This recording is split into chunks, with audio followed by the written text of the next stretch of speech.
भगवान नारायण ने स्वयं नारद को बताया है कि कलयुग में एक समय ऐसा आएगा कि जब सभी पुरुष स्त्रियों के अधीन होकर जीवन व्यतीत करेंगे।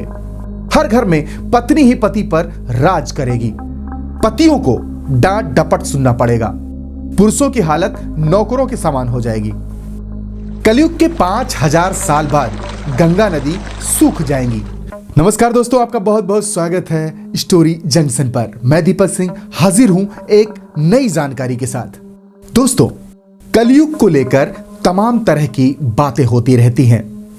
ऐसे में इसे लेकर हर कोई चिंतित ही दिखाई देता है कि आने वाला समय कैसा होगा। ऐसे में आज हम आपको कलयुग से जुड़ी उन खास रोचक बातों को बताएंगे जो अनेक धर्म ग्रंथों में लिखी हुई हैं। ब्रह्म वैवर्त पुराण में कलयुग के बारे में बहुत कुछ बताया गया है। वहीं अभी कलयुग चल रहा है और द्वापर युग के समाप्ति के बाद कुल 5000 वर्ष ही बीते हैं। अधर्म फैलना शुरू हो गया है। ऐसे में अब इंसानों ने एक दूसरे पर भरोसा करना भी बंद कर दिया है। धर्म ग्रंथों के अनुसार कलयुग में ऐसा समय भी आएगा जब इंसान की उम्र बहुत कम रह जाएगी। युवा अवस्था समाप्त हो जाएगी। आने वाले समय में केवल 20 वर्ष की उम्र में ही बुढ़ापा आ जाएगा।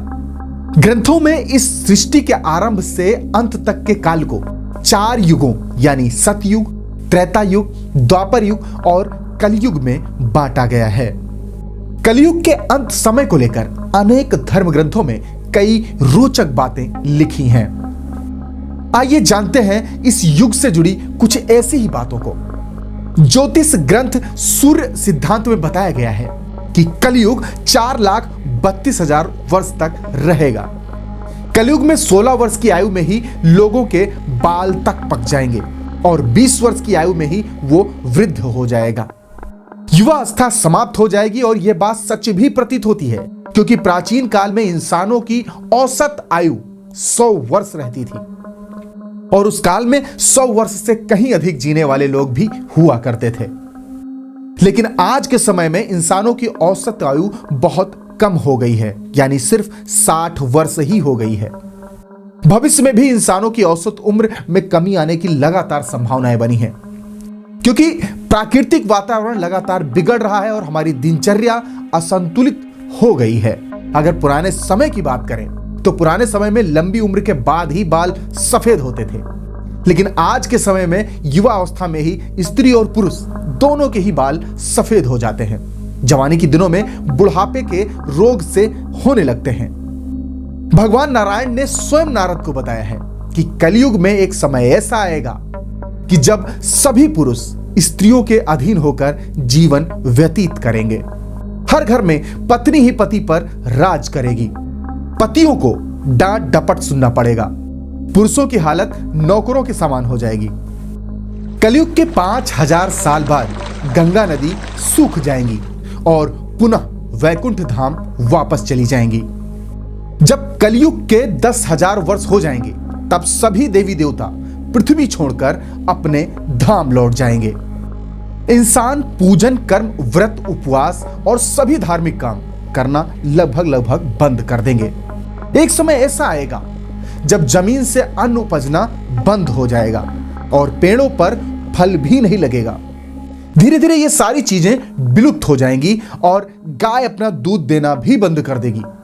कलयुग में समाज हिंसक हो जाएगा। जो लोग बलवान होंगे उनका ही राज चलेगा। मानवता पृथ्वी से नष्ट हो जाएगी। रिश्ते खत्म हो जाएंगे। एक भाई दूसरे भाई का ही शत्रु हो जाएगा। कलयुग में लोग शास्त्रों से विमुख हो जाएंगे। अनैतिक साहित्य ही लोगों को पसंद आएगा। बुरी बातें, बुरे शब्द ही उसी का व्यवहार किया जाएगा। एक दूसरे से इसी का व्यवहार होगा। कलयुग में ऐसा समय आएगा जब स्त्री और पुरुष दोनों ही अधर्मी हो जाएंगे। स्त्रियां पतिव्रत धर्म का पालन करना बंद कर देंगी और पुरुष भी ऐसा ही करेंगे। स्त्री और पुरुषों से संबंधित सभी वैदिक नियम विलुप्त हो जाएंगे। कलयुग में चोर और अपराधियों का राज होगा। मतलब उनकी संख्या इतनी बढ़ जाएगी कि आम इंसान ठीक से जीवन नहीं जी पाएगा। लोग एक दूसरे के प्रति हिंसक हो जाएंगे और सभी के मन में पाप प्रवेश कर जाएगा। कलयुग के अंतिम काल में भगवान विष्णु का यानी कल्कि का अवतार होगा और यह अवतार विष्णु यश नामक ब्राह्मण के घर पर होगा। भगवान कल्कि सभी अधर्मियों का नाश करेंगे। भगवान कल्कि केवल 3 दिनों में पृथ्वी से समस्त अपराधियों का नाश कर देंगे और बहुत सालों तक विश्व पर शासन कर धर्म की स्थापना करेंगे यानी पुनर्स्थापना करेंगे। कलयुग में अंतिम समय में बहुत मोटी धारा से लगातार वर्षा होगी जिससे चारों ओर पानी ही पानी होगा और समस्त पृथ्वी पर जलमग्न हो जाएगा और प्राणियों को लगभग अंत हो जाएगा। इसके बाद 1,70,000 वर्षों का संधिकाल यानी एक युग के अंत और दूसरे युग के प्रारंभ के बीच का समय हो जाएगा। संधिकाल के अंतिम चरण में एक साथ 12 सूर्य उदय होंगे और उनके तेज से पृथ्वी सूख जाएगी और धर्म ग्रंथों के अनुसार जब जब धर्म की हानि होती है तब तब ईश्वर का अवतार होता है और वो अधर्म का अंत कर देते हैं। हिंदू धर्म में इस संदेश के साथ अलग अलग युगों में जगत के दुख को भय से मुक्त करने वाले ईश्वर के कई अवतारों के पौराणिक प्रसंग भी व्याप्त हैं। दरअसल इनमें सच्चाई और अच्छे कामों को अपनाने के भी कई सबक हैं। साथ ही इनके जरिए युग के बदलाव के साथ प्राणियों के कर्म, विचार और व्यवहार में धर्म और पाप कर्मों के बढ़ने के भी संकेत दिए गए हैं। तो दोस्तों, आपको क्या लगता है, क्या कलयुग अपने चरम सीमा पर पहुंचने वाला है या जो हमने अभी तक आपको बातें बताई हैं उनमें कुछ भी सच्चाई है? तो प्लीज कमेंट बॉक्स में कमेंट करना बिल्कुल मत भूलें और हाँ, जाते जाते वीडियो को लाइक और हमारे इस चैनल को सब्सक्राइब करना बिल्कुल मत भूलें। मिलते हैं किसी और वीडियो में, तब तक के लिए नमस्कार, जय हिंद।